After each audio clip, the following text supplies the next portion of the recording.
Meu nome é Andrew, eu sou professor do Departamento de Informática. Tem 3 alunos aqui que depois vão fazer uma apresentação, vou complementar minha apresentação mostrando alguns trabalhos que eles fizeram nos últimos 2 meses. Okay?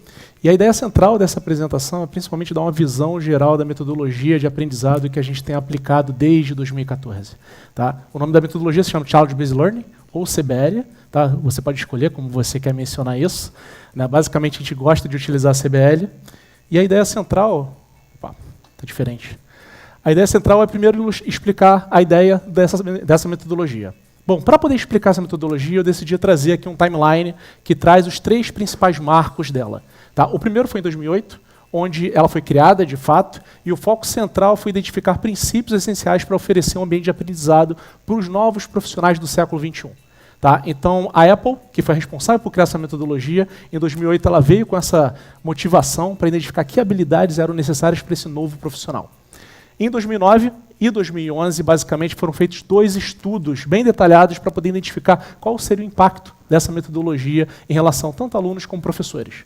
Então, em 2009, tiveram 6 escolas dos Estados Unidos, com 330 alunos, e em 2011, 24 escolas em 3 países, com 1.500 alunos. A partir desses 2 estudos, em 2011, eles conseguiram gerar um relatório super interessante que pudesse identificar e esclarecer como a metodologia teve esse impacto positivo. E o legal foi ver que o engajamento dos alunos foi maior, né? O aprendizado também em relação aos tópicos considerados também foi bem maior, considerando o ensino tradicional que era oferecido nessas instituições. Bom, mas o que é o Challenge Based Learning? O que é o CBL? Né? Basicamente é uma metodologia de aprendizado que se divide em 3 partes principais. Tá? O foco é ser um framework que vai te dar um passo a passo para você ter uma base de conhecimento para poder identificar que problemas acontecem em relação a algum domínio e você poder identificar que problema você quer atacar e que solução pode ser proposta para aquele problema. Então, os 3 pontos principais do framework se dividem em engajamento, investigação e atuação. O engajamento ele faz o quê? Ele basicamente você define o domínio, a área, ou a Big Idea, que é o termo que é utilizado no Challenge Based Learning, como, por exemplo, saúde, jogos, que seriam exemplos disso, e você define a linha de atuação que você quer naquele desafio, para onde eu quero seguir, né? Aonde eu vou trabalhar. Em seguida, tem a parte de investigação, onde você vai procurar identificar que perguntas são necessárias para você ter aquela base de conhecimento para você poder pensar numa solução e esclarecer que problema, principalmente, você vai atacar. A partir dessa investigação, então, você chega na última etapa, que é a atuação, onde você vai fazer o quê? Basicamente, propor a sua solução, fazer a implementação disso e fazer a validação.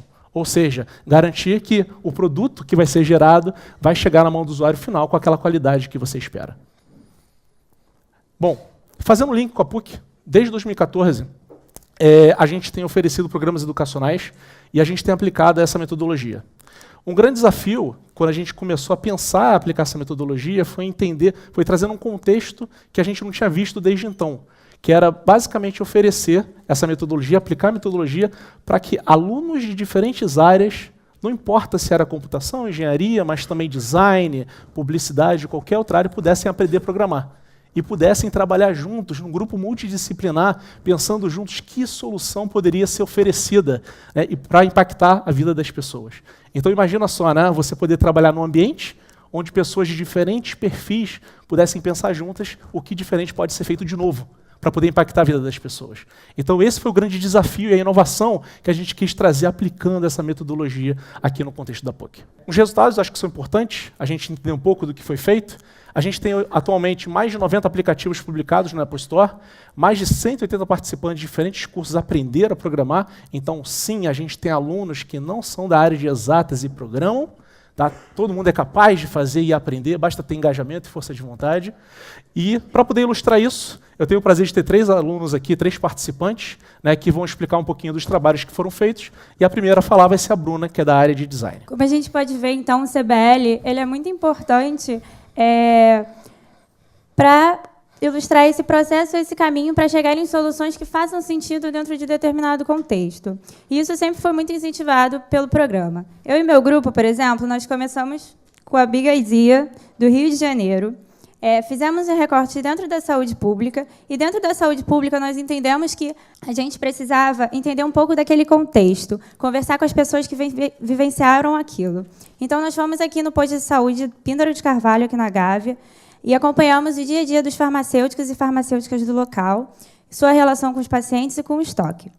Nós percebemos, então, que os sistemas que eles utilizam, sejam eles digitais, papéis ou planilhas, eles não se comunicam.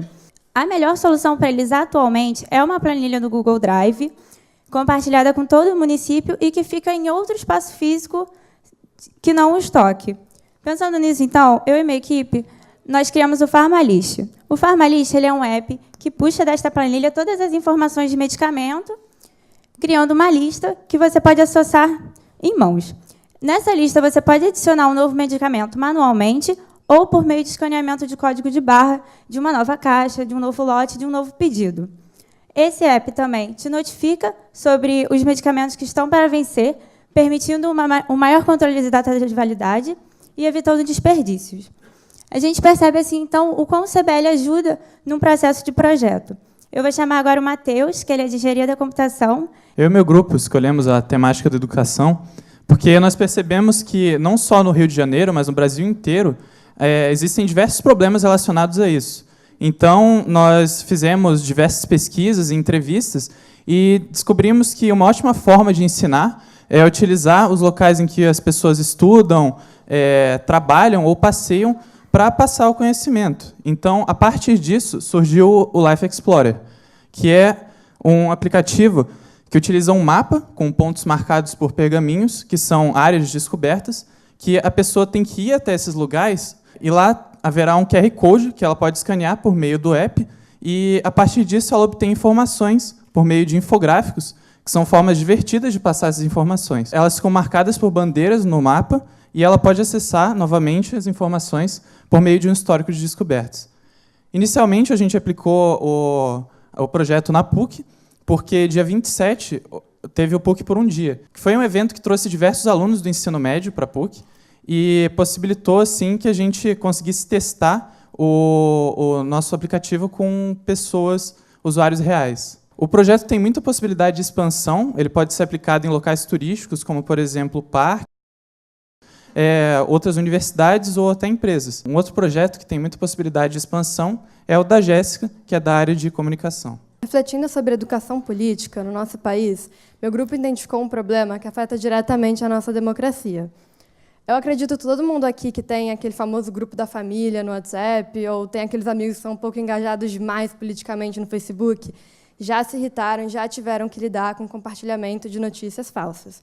E foi pensando justamente no impacto negativo que o compartilhamento dessas notícias pode causar no nosso debate político que o nosso grupo desenvolveu o Fake Off, que é uma plataforma comunitária de combate ao fake news.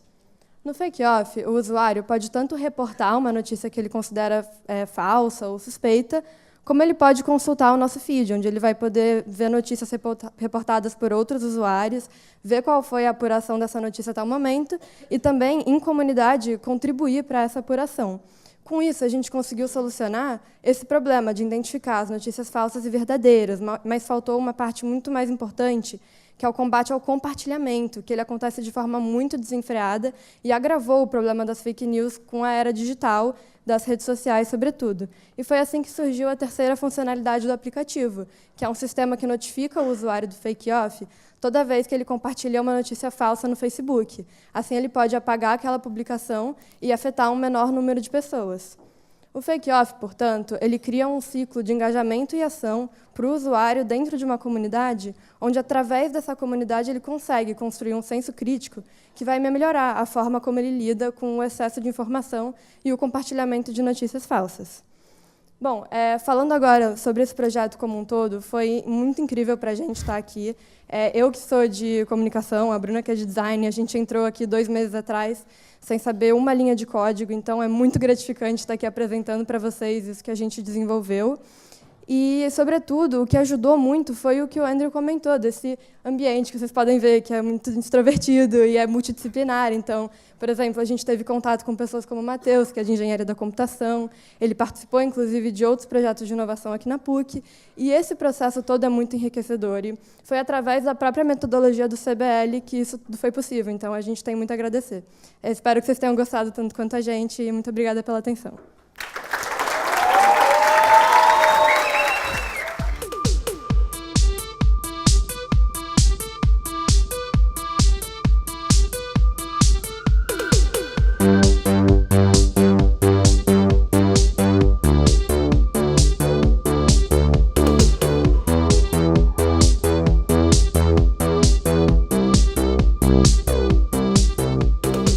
Obrigado.